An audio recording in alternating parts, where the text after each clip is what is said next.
අතීතයේ අපේ රටේ පැවති ආහාර රටාව ආහාර පරිභෝජනය සිදුවුණු ආකාරය පිළිබඳව තමයි අපි කතා කිරීමට බලාපොරොත්තු වෙන්නේ. දැන් දරුවනේ ප්‍රධාන වශයෙන්ම අපේ රටේ අතීත කැණීම්, ඒ කියන්නේ නැත්නම් පුරාවිද්‍යා කැණීම් වලින් ඊටාම පැහැදිලිව ප්‍රාග්ඓතිහාසික යුගයේ මුල් ඓතිහාසික යුගයේ දක්වාම ඒ වගේම පූර්ව ඓතිහාසික යුගයේ ඒ සියලු තොරතුරු වලින් මේ ආහාර රටාව පිළිබඳ යම් යම් තොරතුරු තහවුරු කරගෙන තියෙනවනේ. දැන් ලංකාවේ දේශීය ආහාර ගැනීම පිළිබඳව, එතකොට මේ ඔය වල් දෙල්ලට ආහාරයට ගැනීම පිළිබඳව, කැලෑ කෙසෙල් ආහාරයට ගැනීම පිළිබඳව ඒ ප්‍රාග්ඓතිහාසික ස්ථාන කැණීම් වලින් පවා තහවුරු වෙලා තියෙනවා. ඒ වගේම ඔය බෙල්ල වැනි සත්තු ඈත අතීතයේදී ආහාරයට අරගෙන තියෙනවා.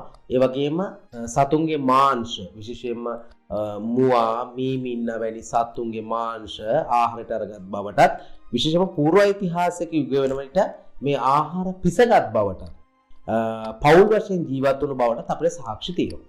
අපි මෙතනදී කතා කරන්නේ ඊට වඩා ටිකක් මෙහා ඉතිහාසය, ඒ කියන්නේ මුල් ඓතිහාසික යුගයේ ඉඳන්, ඒ කියන්නේ රජරට ශිෂ්ටාචාරය තුළ තිබුණු ආහාර රටාව පිළිබඳව අපි සාකච්ඡා කිරීමට බලාපොරොත්තු වෙන්නේ.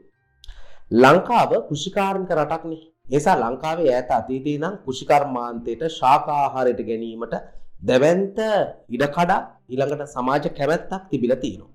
තර ගොඩක් වෙලාවට මේ රටේ ආහාර සංස්කෘතිය ගත්තාම අපිට ආහාර සංස්කෘතිය ගැන ගොඩක් වෙලාවට තොරතුරු ගන්න වෙන්නේ ඓතිහාසික මූලාශ්‍ර වලින්. විශේෂයෙන්ම අපි ගත්තොත් එහෙම කුරක්කන්, එතකොට උඳු, මුං, මෑ මේ වගේ දේවල් ආහාරයට අරන් තිබිලා තියෙනවා. ඒ වගේම හේන් වල විවිධ දේවල් වගා කරලා තියෙනවා. ගොඩක් අය ඇල්වි ආහාරයට ගත් බවට සාක්ෂි තියෙනවා. තර සෙල් ලිපි වල ඓතිහාසික මූලාශ්‍ර වල අතීතයේ ආහාරයට ගත්ත මේ ධාන්‍ය වර්ග පිළිබඳව අපිට විවිධ තොරතුරු ලැබෙනවා. ප්‍රධාන වශයෙන්ම ධාන්‍ය වර්ග 7ක් ආහාරයට ගත් බවට අපිට සාක්ෂි තියෙනවා.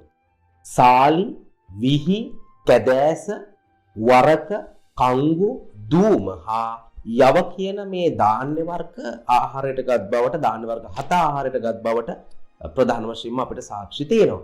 ඒ වගේම දරුවනේ ශ්‍රී මේකවර්ණ රජතුමාගේ තෝනිකල සෙල් ලිපියේ උදු, මුං, මෑවැනි ධාන්‍ය වර්ග පිළිබඳව පැහැදිලිව සඳහන් වෙනවා. කියන්නේ මේ අතීතයේ ආහාරයට ගත්ත දේවල්. එතකොට දැන් ප්‍රධාන වශයෙන් අපි ගත්තාම මේ ආහාර රටාව තුළ වී වගාව, එහෙම නැත්නම් අපි කියනවා බත් ආහාරයට ගැනීම ප්‍රධාන වෙනවා.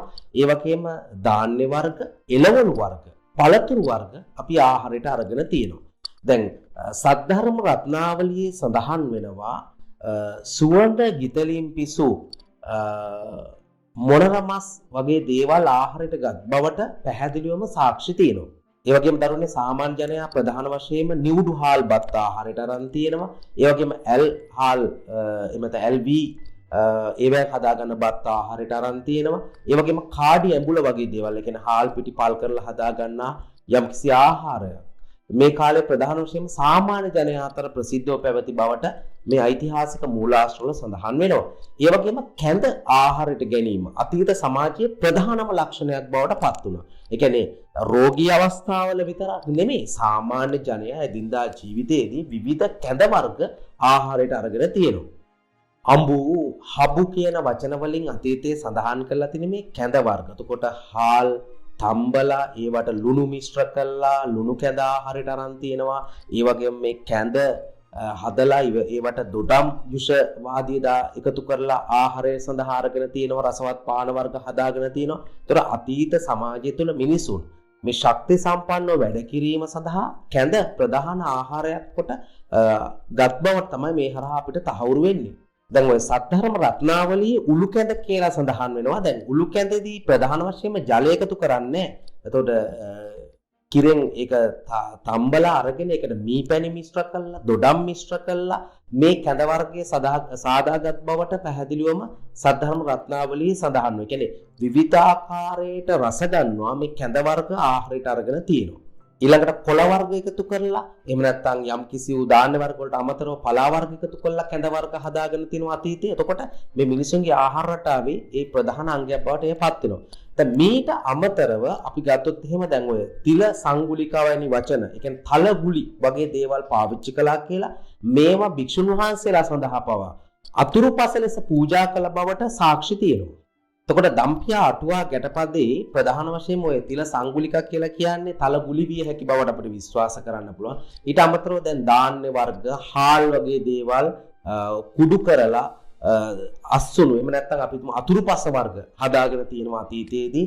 මේවා පූජා කිරීම පිළිබඳව සඳහන් වෙන. ඒ කියන්නේ සාමාන්‍ය ජනතාව මේවා පාවිච්චි කරලා භික්ෂුන් වහන්සේලා සඳහා දානය සඳහා පවා මේවා පූජා කරලා තිබීමෙන් පැහැදිලි වෙන්නේ මිනිසුන්ගේ මේ ආහාර රටාවේ මේවා ඉදින්දා ජීවිතේ යොදාගත් ආහාර බවට. එසේම පලා වර්ග, ඒ වගේම එළවලු වර්ග, පළතුරු වර්ග ආහාරයට අරන් තිනවා, අල වර්ග ආහාරයට අරන් තියෙනවා. දැන් අපි ගත්තොත් එහෙම ඔය ඓතිහාසික මූලාශ්‍ර පරීක්ෂා කිරීමේදී අල වර්ග කිහිපයක් ගැන අපිට තොරතුරු ලැබෙනවා. ඒතර බතල, වැල්ලල, කුකුලලාල, සොඩල හේවත් හොඬලාල ආදී විවිධ අල වර්ග මේ රටේ ආහාරයට අරන් තිනවා. දේශීය අල වර්ග විදිහට අපිට මේවා සලකන්න පුළුවන්. ඊට අමතරව අපි ගත්තොත් එහෙම විවිධ එළවලු වර්ග, ඒ වගේම කැකිරි, පුහුල්, එතකොට ලබු වගේ දේවල් ආහාරයට අරන් තිනවා. හේන් වල මේවා වගා කරලා තිනවා ගොඩක් වෙලාවට.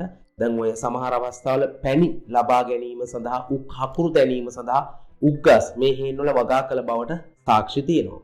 එසේම දැන් ඔය අපි ගත්තොත් එහෙම කරවිල, එතකොට මුරුංගා, වැටකොළු වැනි දේවල් මේ කාලේ අපේ රටේ ආහාරයට අරන් තිනවා. දැන් අපි ඔය සීගිරි කුරුටු ගීත පරීක්ෂා කිරීමේදී ඔය වැට්කොට් මල් වැනි වචන සඳහන් වෙනවා. ඒ කියන්නේ වැටකොළු මල්. එතකොට මේ අතීතයේ මේ රටේ තිබිච්ච ඒ ශාක වර්ග ගැන මේ තොරතුරු වෙන්නේ. දැන් ඊට අමතරව දැන් ආහාර පිස ගැනීමේදී හොද්ද විදිහට, මැල්ලුම විදිහට මේවා පාවිච්චි කරලා තියෙනවා. ඒ විතරක් නෙමෙයි බැදුම් විදිහට මේ ආහාර අරන් තියෙනවා. දැන් විශේෂයෙන්ම තෙල් වර්ග පාවිච්චි කරලා තියෙනවා. පොල් තෙලුත් පාවිච්චි කරලා තියෙනවා. ඊට අමතරව දුන් තෙල්, ගිතෙල් වැනි තෙල් වර්ග ආහාර පිසීම සඳහා පාවිච්චි කරලා තියෙනවා.